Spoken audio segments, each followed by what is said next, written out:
fam? I'm gonna try to get some vlog material for you guys.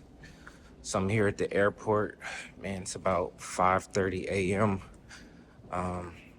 Headed to Berklee, man. Headed to Berklee College of Music. I've done clinics with my bro Justin, bass and drums, but this will be my first one by myself. And it just happens to be at Berklee College of Music, so this crazy. But here we go. Man, gotta face the fear. Let's go.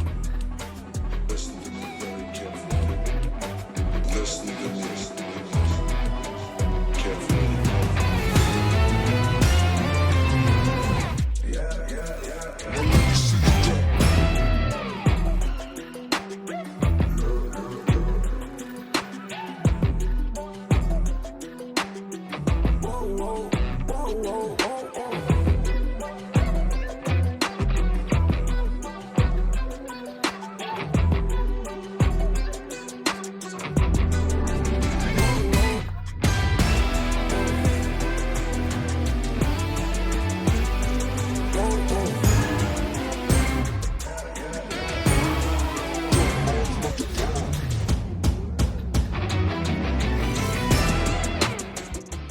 Well, we made it to Boston, man. I'm like way too emotional right now, y'all. This is crazy.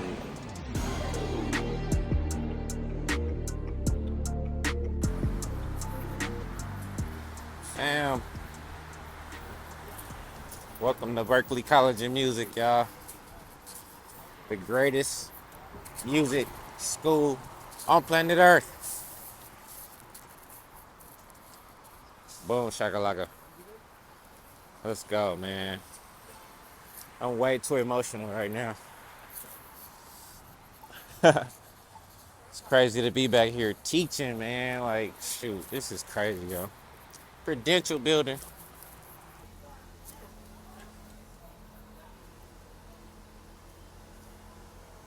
Cafe 939 at Berklee.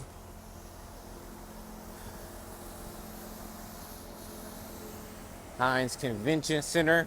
Funny, I was here with my church, I don't know, maybe like 3 years ago. Here we go. We're in the Cheetah building. All right, let's go. All right, guys, here's my performance space. It's like 3 hours before the event start, but yeah, man, just wanted to show y'all the room. Let's go. Man, what's crazy, y'all, is this room used to seem so much bigger when I was here. I'm gonna sit down and talk to y'all for a second. Whoa. But this room used to seem so much bigger before I moved to Atlanta and before I played bigger venues. And that's what happens, really. I mean, I don't know, like, I remember that I want to go see the BPC. I wish I could get in there, the Berklee Performance Center. I want to see how big does that room look to me, because like I said, that used to be like our Madison Square Garden. Like, it's like if you played in the BPC, it's like, yo, you playing in the BPC? That was like playing at the Staples Center or Wembley. But even this room, like, seems so much smaller. It was crazy. In preparing for this event, I was like, oh shoot, I'm about to be in David Friend. And I was like, man, it's a lot of people like that could fit in that room. But this room don't look that big to me anymore. It's so crazy, man. It just goes to show, like, as you progress in your career and you do bigger things, like the things that you used to be afraid of, or like, yeah, the things you used to be afraid of, like, don't seem so big anymore. You know what I'm saying? And that's how you really progress in your career. Like, you keep going, and the thing that used to be scary to you, it won't be scary anymore. And to be practical, even like attempting certain drum fills and certain chops and stuff like that, it's the same deal. Like, once you do it, you've done it, and it becomes easier. All right, let me look around. It's crazy. Okay. Yeah, so Remo sent you these 2 boxes, and Big Fred sent you this one. A bunch of giveaway items, a bunch of sticks. We got Remo shirts, we got Remo drum heads, we got drum keys, we got practice pads, we got lanyards, gels, stickers. Jeez, that's a lot of giveaways, bro. Everything, all for you. I don't know if we got enough tickets. That's crazy. Awesome. Come get it.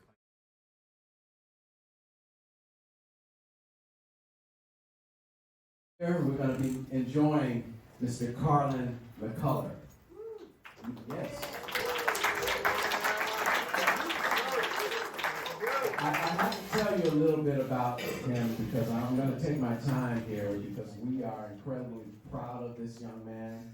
He was a graduate. He's a graduate here. Not only is he a graduate, but he majored in two very challenging majors. He earned his degrees in music production and engineering, and if that wasn't enough, he also earned a degree in music business management. That deserves a round of applause. How long did it take you? About 10 years? Took you about 10 years to do that? But Carlin began at an early age, but by the age of 15, he had already gained national recognition by winning the prestigious Guitar Center National Drum Off. First of all, Carlin he may not know it yet, but he is a prolific educator. And in 2020, he launched Shed Tracks. Anybody? ShedTracks.com? Yeah. All right. Yeah. A global music play-along platform that now reaches over 1 million drummers worldwide. Not a year, on a monthly basis, personally. So without further ado, please welcome Mr. Carlin Muccular. Like being back on that side was just it's such a historic place. If you guys don't know, there is no other place like Berklee. I'm telling you. And one of my best friends, James Morales, is sitting right there. He's a multi-platinum music producer. We were in the same majors together, and I'm telling you guys, if you guys are students at Berklee, really cherish this time that you get to have, and even being here during this week, really cherish this time because I promise you there is no other place in the world where you will have just so many people gathered, so many musicians gathered in the same place, and you really don't even know like who you're sitting next to. I'm telling you, you don't know. When you got to school, you're like, oh my God, he won a Grammy. One of our good friends, Esperanza Spalding, who was quiet as a mouse when we were at Berklee, she beat Justin Bieber for New Artist of the Year. And I'm telling you, she was so quiet. She was so quiet when we were here.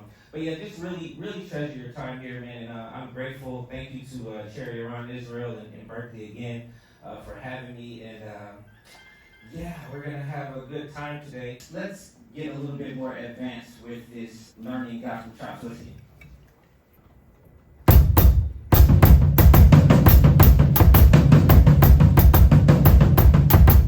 Let's take that pattern.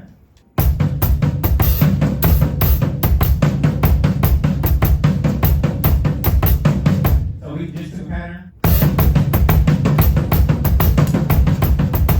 Check out what happens when I choose to open up the hi-hat here. This is called barking on the hi-hat or choking on the hi-hat.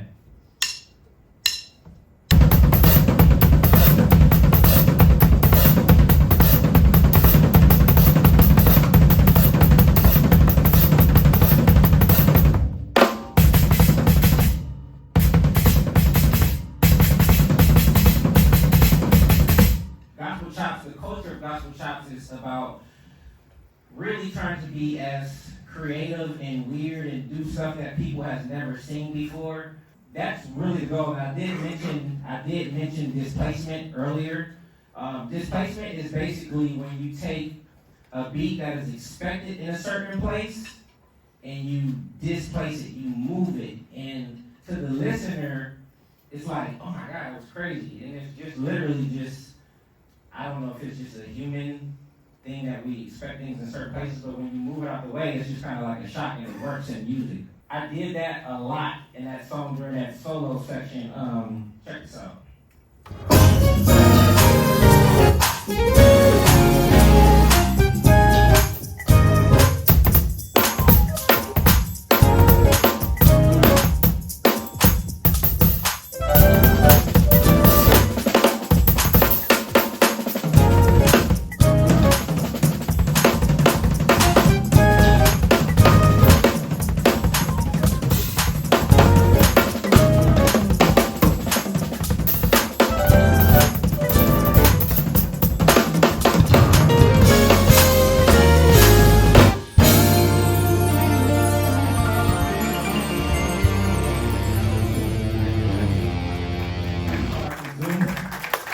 it's kind of hard to zoom through teaching gospel. Oh, go ahead. Let's talk about the most important elements of the groove, sticking with our theme here. The most important elements of the groove. Timing is our number one job as drummers. Last year, I was in London with Israel, not last year, 2 years I was in London with Israel, and we had our sound check, everything went well. We get on stage, we're like in front of maybe 50,000 people, and the monitors go out on stage. So now what? Whose job is it to keep time? It's the drummer's time. It's the drummer's job to keep time, okay? So many drummers will get on a big stage and think it's time to just chop and wild out and have fun. Yeah, I'm playing arena. This has always been my dream. And no, your number one job is to keep time, guys. And I really want you guys to internalize that. And it doesn't matter if you're playing for a progressive rock band that's playing crazy odd time signatures like Dream Theater. Shout out to Berklee College, Dream Theater, Mike Portnoy. It doesn't matter what genre of music you're playing, especially if you're playing the prog rock stuff. If you got to count all of these odd times, you better have it down, right? But just in any genre, your number one job is to keep time, okay? And I learned that from Calvin Rogers. Anybody know Calvin Rogers? Heard of Calvin Rogers, the gospel great? Yeah, it's like your number one job is to keep time, guys. And you have to take pride in that. Like sometimes I'm at church and the singers are speeding up and I'll start hitting the ride harder. I'm like, no, time is here. Because it's your job to keep everybody glued together on stage. You know, and you have to take pride in that. If things are falling apart on stage, maybe, you know, a guitar player, a bass player, or a piano player has bad timing, but still at the end of the day, it's your job to keep everybody locked, okay? Now, here's a tip for developing great timing. 50 BPM, between 50 and 55 BPM is your golden pocket for developing great time, right? I was preparing for my first recording session for Israel, with Israel. It was during the pandemic. It was the record called Feels Like Home. And I was like, man, I want to make sure my timing is rock solid for this recording. So I just got the idea to slow my click down and really focus on nailing snare. Let me demonstrate.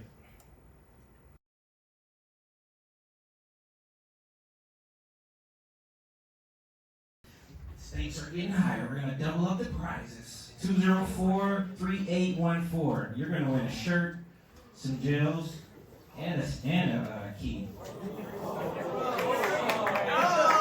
No? Okay, everybody, okay, maybe we don't. Okay. I'm just trying to make sure we don't go over time. Everybody wants their fair share. Okay, I get it. 204. The clinic was good, but he cheated at the end. 204-3819. The music play-along website is called shedtracks.com, and that was the result of those two majors. And my drum lesson website is carlinmuccular.com. Bunch of free resources on both of those websites, guys. Thank you guys so much. One more time, give it up. Thank you so much for being here, Carlin. Man, privilege having you here. Family, what's going on, man? It's Carlin Muccular. I wanted to share with you guys my story from this past weekend teaching at Berklee College of Music. I wanted to do a video like this just to be open and honest, man. That was the most scariest thing I ever had to do.